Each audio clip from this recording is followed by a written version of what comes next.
ক্ষমতা দেশ যেন বাপের ভিটা, রাখতে চেয়ার শুরু করে বিদেশিদের পাচাটা। বিদেশিদের কথা মতো চালায় ওরা নিজের দেশ, দেখতে দেখতে গোল্লায় গেল আমার সোনার বাংলাদেশ। কেউ দিল না সবাই নিল, আমরা যে কলুর বলদ, সারা বছর নেয় না খবর, নির্বাচনে খুব দরদ। কেউ দিল না সবাই নিল, আমরা যে কলুর বলদ, সারা বছর নেয় না খবর, নির্বাচনে খুব দরদ। নির্বাচনের আগে তারা ধরে কত রকম বেশ, দেখতে দেখতে গোল্লায় গেল আমার সোনার বাংলাদেশ। ভাই, ছোট চোরকে ধরার আগে বড় চোর ধরা দরকার। বড় চোর একটার যদি বিচার হতো, ছোট চোরগুলা বড় হওয়ার সুযোগ পেত না। ইসলামে চুরির বিধান আছে কিনা? কি বলেন তো? সবাই তো জানেন ভাই, সবাই জানেন, কিন্তু ওই যে কিছু মানি কিছু মানি না, কিছু মানি কিছু মানি না। আল্লাহ পাক কোরআনে বলেছেন, মুমিনরা বলে যে কিছু মানি কিছু মানি না।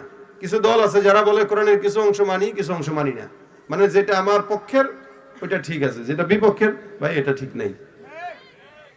যদি এদেশে ইসলামী আইন থাকতো আর হাত কাটার বিধান থাকতো, যত মানুষ চুরি করেছে বা করবে প্রত্যেকের হাত কাটা হতো, আর রাস্তায় আল্লাহ নবীজির নাম বলে ভিক্ষা করা লাগতো। কিন্তু আফসোস, এদেশে ইসলামী আইন নাই, যার কারণে হাত কাটা হয় না। একটার হাত কাটলে বাকি 10টা ঠিক হয়ে যেত। এমনি একটা জেনাকারী ধর্ষককে শাস্তি দিলে সবগুলো সোজা হয়ে যেত। ভাই আমার, এই কারণে ইসলামী আইনের বিকল্প কিছু নাই। আমরা দোয়া করে আগামীর বাংলাদেশ ইসলামের বাংলাদেশ হোক, বলেন আমিন। তাহলে আবু হুরায়রা রাদিয়াল্লাহু তাআলা চোরকে দ্বিতীয় দিন ধরলেন। ধরার পরে চোর বলতেছে, ভাই আমার গত রাত্রে ভুল হয়ে গেছিল, কিছু তো পাইলাম না, ভাবছিলাম আজকে রাত্রে আসি, কিছু যদি পাই নিয়ে যাই, এই কারণে আজকে রাত্রে একটু ব্যর্থ চেষ্টা করলাম। তুমি যে ধরে ফেলবে এটা আমি বুঝিনি। চোর মশাইকে ধরে ফেলছে আবু হুরায়রা রাদিয়াল্লাহু তাআলা, বলতেছেন আজকে আর কোনো ছাড়াছাড়ি নাই, নবীর কাছে নিব।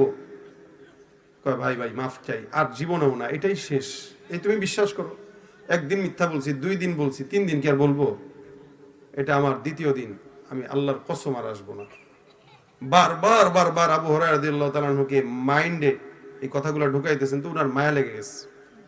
একটা মানুষ অভাবের তাড়নায় আসছে, থাক না, ছেড়ে দেই না, কি হয়, তো ছেড়ে দিছে। ফজরের নামাজে আল্লাহর হাবিব তাকে দেখলেন, দেখার পরে ডাক দিয়া বলেন, কি ব্যাপার আবু হুরায়রা, চোর কোথায়? বলছিলাম তোমাকে চোরটাকে ধরে নিয়ে আসার জন্য। আবু হুরায়রা রাদিয়াল্লাহু তাআলা আনহু বলেন, ইয়া রাসূলুল্লাহ, গত রাতেও চোর যখন আসলো বারবার এমন এমন কথা বললো, যার কারণে আমার মায়া লেগে গেছে। আমি তাকে ছেড়ে দিলাম। পয়গম্বর ডাক দেয়া বলে, মায়া লাগার কোনো দরকার নাই, আবার আসবে কালকে। কবে আসবে? হুজুর বলেন কি? আসবে।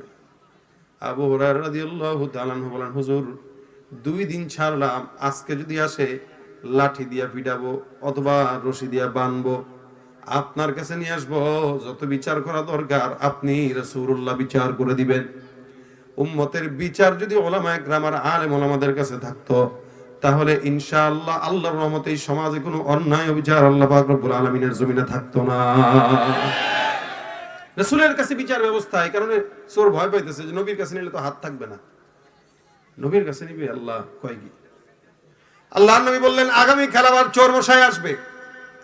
আবু হুরায়রা রাদিয়াল্লাহু তাআলা আনহু বলেন, ইয়া রাসূলুল্লাহ, যদি আগামী কাল আসে চোরকে অবশ্যই ধরবো, আপনার কাছে নিয়ে আসবো, বিচার আপনি করবেন। রাতের বেলা তাহাজ্জুদের নামাজে দাঁড়ায় গেলেন, নামাজ কালাম পড়তেছেন, হঠাৎ করে তাকায় দেখে চোর মশাই হাজির। আল্লাহর নবীর সাহাবী আবু হুরায়রা কয়, আল্লাহর রাসূলের কথা সত্য, এই পয়গম্বরের কথা সত্য অনুযায়ী চোরটা আবার হাজির হয়ে গেছে। পিছন থেকে রশি দিয়া সুন্দর করে তারা ধরে বেঁধে ফেলছেন। বেঁধে দরজার কিনারায় বসায় দিয়া কয়, চুপচাপ বসে থাকবি, কোনো জবান নাড়াবি না, তুই জবান নাড়াইলেই তোর আজকে মাইর দিমু। এতদিন জবান নাড়ায় নাড়ায় কেমন কেমন যেন কথা কয়, কান্না করে, মাফ করে দেয়। আজকে কোনো কথাই বলা নিষেধ, চুপ থাকবি, জবান খুললে তো মায়া লেগে যায়, জন্য কোনো কথা বলা যাবে। চোর মশাই চুপচাপ বসে রইছেন।